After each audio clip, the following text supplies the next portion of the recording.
Help करना, मदद करने का कष्ट कीजिएगा। तो आज हम अपने आगे की रणनीति के बारे में भी बात करेंगे और सबसे पहले बहनों से कहना चाहूंगी थोड़ा नारा लगा कर रहे, हम अपना अधिकार मांगते नहीं किसी से भीख मांगते, हम अपना अधिकार मांगते नहीं किसी से भीख मांगते। शासन प्रशासन होश में आओ, होश में आओ, होश में आओ, होश में तुमको आना होगा वरना वापस जाना होगा। सहकारिता मंत्रालय होश में आओ, होश में आओ, होश में आओ, होश में तुमको आना होगा वरना वापस जाओ, होश में तुमको आना होगा वरना वापस जाना होगा। कृषि मंत्रालय होश में आओ, होश में आओ, होश में आओ, होश में तुमको आना होगा वरना वापस जाना होगा। केंद्र सरकार होश में आओ, होश में आओ, होश में आओ, हम अपना अधिकार मांगते नहीं किसी से भीख मांगते। सहकारिता के नाम में धोखाधड़ी नहीं चलेगी, नहीं चलेगी, नहीं चलेगी, गरीब जनता का शोषण नहीं सहेंगे, नहीं सहेंगे, नहीं सहेंगे, बहन बेटियों का शोषण नहीं सहेंगे, नहीं सहेंगे, नहीं सहेंगे, आर्थिक शोषण नहीं सहेंगे, नहीं सहेंगे, नहीं सहेंगे, पत्रों की धौंस नहीं चलेगी, नहीं चलेगी, नहीं चलेगी, तानाशाही नहीं चलेगी। नहीं चलेगी, नहीं चलेगी।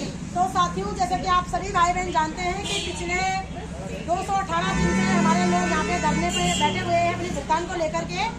कल 24 तारीख को इस LUCC महाघोटाले को 1 साल पूरे होने वाले हैं। आप लोगों की जानकारी के लिए बता दूं कि ये सोसाइटी हमारे भारत सरकार कृषि मंत्रालय द्वारा रजिस्टर्ड थी।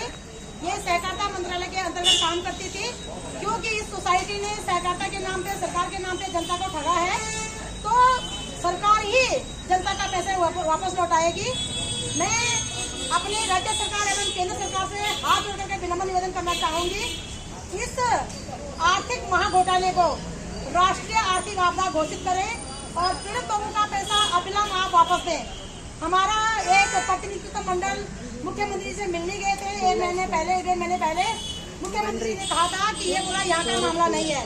तो मुख्यमंत्री से मेरा दोटूट है, यदि ये यहाँ का मामला नहीं था तो आप उस समय क्या कर रहे थे जब ये पिछले 8-9 सालों से चल रहा था? आपको ये मामला उत्तराखंड के बॉर्डर पे ही रोक देना चाहिए था। आपको शर्म आनी चाहिए कि LUCC के नाक के नीचे, LUCC के नाम में आपके नाक के नीचे हमारे लोगों का अरबों पैसा गबन हो गया है और आप कहते हैं कि ये मामला यहाँ का नहीं है। मामला यहाँ का नहीं है तो जो लोग ठगे गए हैं वो यहाँ के लोग हैं, आपके लोग हैं, भारतीय सैनिक के लोग हैं, हमारी माँ बहन बेटे, हमारी गरीब जनता है। तो मामला यहाँ का नहीं होगा। जनता तो आपकी है सर, जनता की आर्थिक स्थिति को सुधारने की ड्यूटी आपकी है और आपको सुधारना चाहिए। आपको इस प्रकार की नीति बनानी चाहिए जिससे आप अपने उत्तराखंड के लोगों का पैसा सम्मान से उन्हें वापस लौटाएं और उनसे माफी मांगे कि जो हमने आपके साथ गद्दारी करी है, जो आपको हमने इग्नोर किया है, जो आपके साथ धोखाधड़ी हुई है, उसके लिए भाजपा सरकार माफी मांगे। ये आपकी ड्यूटी है कि जनता को आर्थिक रूप से एंड शारीरिक रूप से, मानसिक रूप से मजबूत करने की। लेकिन आपके नाक के नीचे, आपके राज में पूरे उत्तराखंड के लोग सड़कों पे दर बदर भटक रहे हैं। इस विषय में हमारी बहनें काफी आक्रोशित है और आपसे बात करना चाहेंगे। बहन लक्ष्मी, परसों आप लोग जानता था कि हमारे मुख्यमंत्री जी सहकारिता नीलम है ऐसे और लेना से कि सहकारिता के नाम पे हमारे लोगों को ठगा गया और उन्होंने हमें गुमराह किया कि हम मुख्यमंत्री से आपको मिलाएंगे। तो इस संदर्भ में आप क्या कहना चाहोगे? मिलाया कि नहीं मिलाया, कि क्या कहना चाहोगे इस विषय में आप?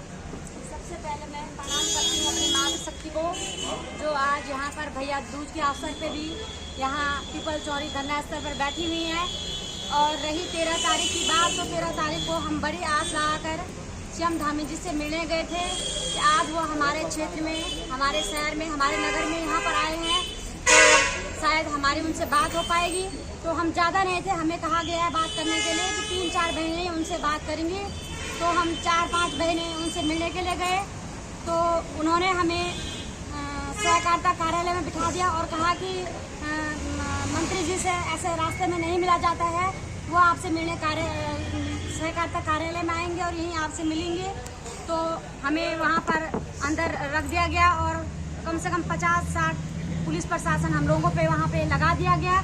और मैं थी, मेरे साथ सुमित्रा मिया दीदी थी और किरण कांतुरा बहन थी, सरस्वती बहन थी और अरुणा बहन थी। ऐसे हम 4-5 लेडीज हैं और इंतजार करते करते ऐसे आधे घंटे पौन घंटे बाद उन्होंने हमें कहा कि यहाँ पे धामी जी नहीं मिलेंगे क्योंकि टाइम ज़्यादा हो गया है। उन्होंने अब आपको मिलने के लिए लॉज में आना है या होटल में जहाँ भी था, और आप लोगों को वहाँ पे उनसे मिलने स्पेशल 4-5 लोगों को ले जाया जाएगा।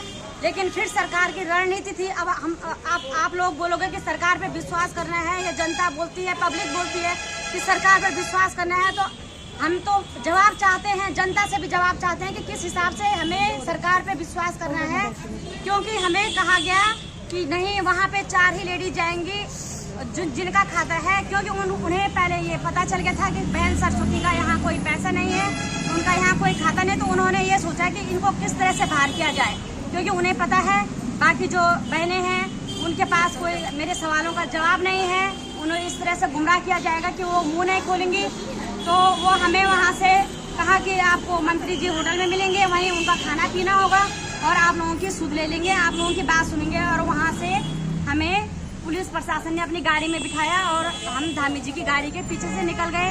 तो वहाँ ले जाने के बजाय उन्होंने हमें महिला थाना में अंदर बंद कर दिया और हमारी कोई सुनवाई नहीं हुई। कम से कम 1 घंटे वहाँ थाने के अंदर रखने के बाद कहा कि आप बाहर निकलो और आपसे धामी जी बात करेंगे। तो धामी